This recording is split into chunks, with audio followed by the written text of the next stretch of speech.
Y desde el Centro Cultural de la Universidad del Tolima, área de literatura, llega una nueva edición de Art de la Casa, Calientan sus llamas, a cargo del maestro Omar González Villamarín. ¿Qué tal, amigos de Colombia Black Metal Attack? En esta oportunidad, Art de la Casa, Calientan sus llamas, ofrece una semblanza interpretativa de la canción de Roman God, de la agrupación Typhoon. Hablar de Typhoon es referirse a una institución completa del metal nacional, y por supuesto, acercarse a una mirada interpretativa de sus líricas requiere de toda la atención posible, en tanto existe una figuración profunda que no en todas las ocasiones es manifiesta, sino que se encuentra entre líneas, como es el caso de la canción de Roman God. En primera instancia, existe un marcado contraste entre la oscuridad y el cristianismo, pues se menciona que la oscuridad ha estado presente durante eras, como una sombra milenaria que antes que ser fabulación o mito, posee incluso una preexistencia que la dota de autoridad frente a una naciente fe que apenas lleva un par de siglos y trae para el humano una carga y una condena, consistente en la aniquilación de la mirada y la capacidad de observación. De ahí que enseguida se mencione a Lucifer como figura que ofrece una posibilidad, enarbolada en opciones de búsqueda y no en cerrazón. Entonces, en la lírica aparece la sentencia del yo como un Dios en pleno, representación misma de Lucifer como luz y conocimiento, no en tanto sujeto, sino como camino y como forma de libertad en el saber. Precisamente lo opuesto a la falsedad que se figura en la canción en referencia a la construcción de ideales para ser, ante lo que, empleado de manera burlesca, se recurre a la denominación Padre de las Mentiras, que aparece en el capítulo 8 del libro de Juan, tal vez refiriéndose a las imposiciones y normas que se estipulan en la fe católico-cristiana a través de los mandamientos. Lo interesante en esto es que no se queda en la mera denuncia de que en realidad es esa fe la que resulta mentirosa, sino que sentencia que debe morir. No una muerte como aniquilación de quienes la profesan, sino en el entendido de que debe ser borrada de la memoria para aceptar que es el yo quien debe surgir en plena libertad, pues la creencia en la individualidad y en la intriga personal tiene más valía que la aceptación de principios que coarten la esencia de nuestro espíritu, pues es Él, no Dios, quien caracteriza nuestro ímpetu. Es entonces que la lírica sobrepone a la figura del cristianismo el nombre de Lucifer, que si bien es extraído del mismo texto bíblico, aquí es entendido como una condición que da lugar a las diversidades en el saber y en la creencia,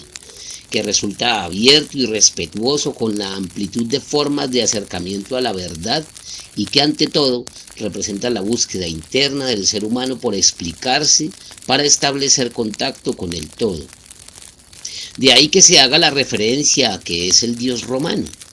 debido a que si bien el imperio romano se estableció a lo largo de Europa y parte de África y Medio Oriente, no estuvo en su dimensión como gobierno la aniquilación de las creencias propias de los pueblos conquistados. Antes bien, es sabido que permitieron y posibilitaron el sostenimiento de sus bases religiosas, políticas e incluso militares bajo la soberanía del emperador.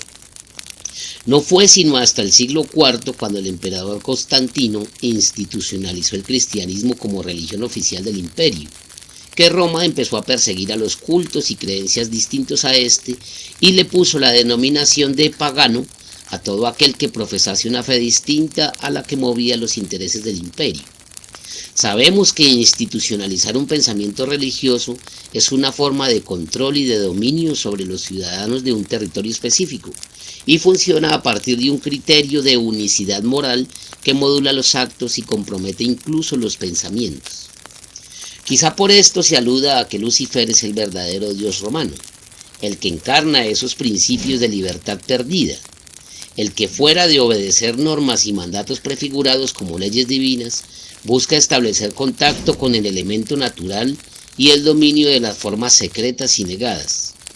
De ahí que se mencione el espíritu del aire en clara alusión a uno de los elementos principales de la vida. Es el Dios nihilista, dice la lírica, pero no ese nihilismo como corriente que niega el conocimiento o lo declara imposibilitado para el ser humano. No, es más bien esa noción del nihilismo como negación de toda forma religiosa, política y social que instituya una única manera de ser, preferiblemente colectiva, que lapide el instinto individual y controle las voluntades del yo. La letra vuelve a repetirse frase por frase, pero existe una diferencia sustancial que da lugar a posibilidades interpretativas. En la última estrofa de la primera parte se dice: Bringing the light, my Lord, of Lucifer. Trae la luz, mi Señor, oh Lucifer. Sin embargo, en la última estrofa de la segunda parte, a este mismo apartado se le añade la expresión The time has come for him. El tiempo ha llegado para ti. Y esto transforma por completo la dimensión de sentido, puesto que si el tiempo ha llegado y es momento de que se manifieste la luz, Lucifer, llamado Señor, no es en sí una figura deífica o una entidad a la que se le rinda culto o tributo, sino un estado de apertura mental que lleva a la comprensión de las condiciones y propósitos de la existencia humana, ligada a la relación íntima de las demás cosas y formas de la existencia, pues el entendido es que somos parte y esencia de ese todo universal, y es en el reino del yo en donde reside la clave de dicha relación indivisible. Una lírica absolutamente interesante que propicia el intercambio dialógico con la capacidad para inferir posibles sentidos y significados en los que el yo expuesto, el yo manifiesto, alcanza lugares altos de representación para elevarse como condición misma de la naturaleza. Un saludo para todos ustedes desde Ibagué.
face with the tears I arrive.